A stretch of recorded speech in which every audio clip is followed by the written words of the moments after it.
అయితే ఇక్కడి నుండి కొత్త ఆలోచన మొదలైంది. ఇంజనీర్స్ నిర్ణయం ప్రకారం ఇంతకు ముందెన్నడూ తయారు చేయని ఒక కొత్త యంత్రంతో ఈ సొరంగాన్ని తవ్వాలి అని నిర్ణయించుకున్నారు. అదే టన్నల్ బోరింగ్ మెషిన్. ఇదొక సాధారణ యంత్రం కాదు, అది కదిలే కర్మాగారం లాంటిది. 800 అడుగుల పొడవు మరియు 15 టన్నుల బరువు ఉండే ఈ మెషిన్ ముందు భాగంలో శక్తివంతమైన బ్లేడ్స్ అమర్చబడి ఉంటాయి. అవి రాళ్లను కూడా సునాయాసంగా పగలగొట్టే ప్రత్యేకతతో ఉండేవి. అంతేకాకుండా ఆ మెషిన్ తో సొరంగం తవ్వుతున్న సమయంలో సొరంగపు గోడలను కూడా కాంక్రీట్ స్లాబ్స్ తో నిర్మించడం కూడా జరిగిపోయేది. అయితే ఇక్కడ కూడా ఒక పెద్ద సవాల్ ఉంది.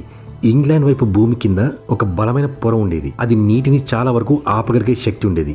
కానీ ఫ్రాన్స్ వైపు భూమిలో పగుళ్లు చాలా ఉండేవి. అక్కడ నీరు కారే ప్రమాదం కూడా చాలా ఎక్కువగా ఉండేది. అందువల్ల ఇరువైపులా ఉన్న యంత్రాలను విడివిడిగా రూపొందించాల్సి వచ్చింది, 2 వేరువేరు ప్రమాదాలను ఎదుర్కోవడానికి. ఒకవైపు మానవుల కళ, మరొక వైపు సముద్రం పట్ల ఉన్న భయం.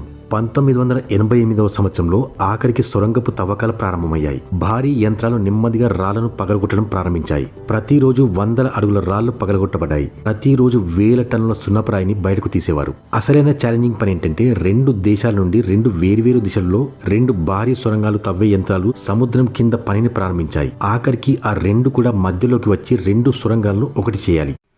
ఈ ఇంట్రెస్టింగ్ వీడియోని చూడాలంటే కింద ప్లే బటన్ నొక్కి ఇప్పుడే చూడండి, లేదా యూట్యూబ్లో మా గ్లోబల్ చాట్స్ తెలుగు ఛానల్ని సబ్స్క్రైబ్ చేసుకుని కూడా చూడొచ్చు.